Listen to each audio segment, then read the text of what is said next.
ដើម្បីដាំស្ពៃពួយលេងដំណើរការរួមមានការព្រុសគ្រាប់ការដករំលោះនិងការប្រមូលផលសូមមើលប្រតិបត្តិការដាំដុះនីមួយ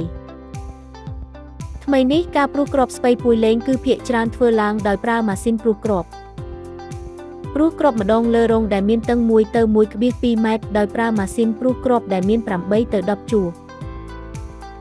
នៅក្នុងផ្ទះកញ្ចក់លើរងមានតឹង2 ម៉ែត្រព្រុសគ្រាប់2 ដងតាមទិសទាំងពីរជាទូទៅព្រុសគ្រាប់8 ទៅ 10 ជួរដោយទុកចន្លោះ15 ទៅ 20 សង់ទីម៉ែត្របន្ទាប់មកគ្របដីពីលើស្ពៃពួយលេងដុះលូតលាស់ល្អនៅសីតុណ្ហភាព15 ទៅ 20 អង្សាសេប្រើសំណាញ់ការពារពន្លឺថ្ងៃដើម្បីទប់ស្កាត់សីតុណ្ហភាពមិនឲ្យលើសពី25 អង្សាសេបន្ទាប់ពីព្រុសគ្រាប់ច្រើនត្រូវដករំលោះដើមឲ្យមានចន្លោះប្រហែល6 សង់ទីម៉ែត្រនៅពេលពួកវាលូតលាស់នៅពេលដករំលោះត្រូវដកដើមដែលលូតលាស់មិនល្អដើមដែលលូតលាស់លឿនហួសហេតុនិងដើមនៅកន្លែងដែលដុះញឹកថ្មីនេះការដករំលោះត្រូវបានកាត់បន្ថយមកនៅត្រឹមតែ1 ដងប៉ុណ្ណោះដោយសារស្ពៃពួយលេងងាយរងគ្រោះដោយសារកម្ដៅដូច្នេះជាទូទៅគេប្រមូលផលនៅពេលព្រឹកព្រលឹមឬពេលល្ងាចនៅពេលមេឃត្រជាក់ពេលវេលាប្រមូលផលល្អបំផុតគឺនៅពេលដែលស្លឹកមានប្រវែងប្រហែល20 សង់ទីម៉ែត្រ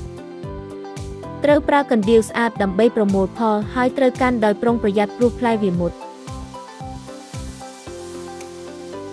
ត្រូវប្រើដៃម្ខាងកាន់គុំគ្នាមួយធ្នមនិងកាត់វាដោយជីកចូលក្នុងដីបន្តិចដោយប្រើកណ្ដៀវដោយធ្វើឲ្យប្រាកដថាកាត់ពីក្រោមគល់ឫស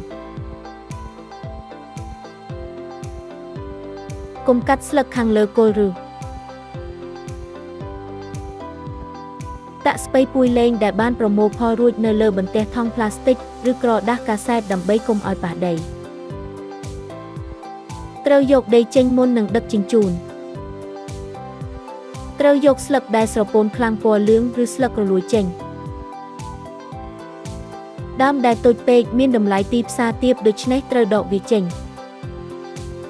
ចុងច្រើនដើមចូលគ្នាជាបាច់ដោយប្រើខ្សែដោយទុកចន្លោះល្មមដើម្បីកុំឲ្យខ្ទេចស្លឹកតម្រឹមឬដោយទុក 0,5 សង់ទីម៉ែត្រពីគល់ដើម្បីជួយរក្សាសំណើមដាក់ស្ពៃពួយលេងដែលបានតម្រឹមរួចនៅក្នុងកេសស្អាតដើម្បីដឹកជញ្ជូននេះជាការណែនាំអំពីការអនុវត្តការដាំដុះដំណាំជាក់លាក់សម្រាប់កម្មករកសិកម្មសូមអរគុណ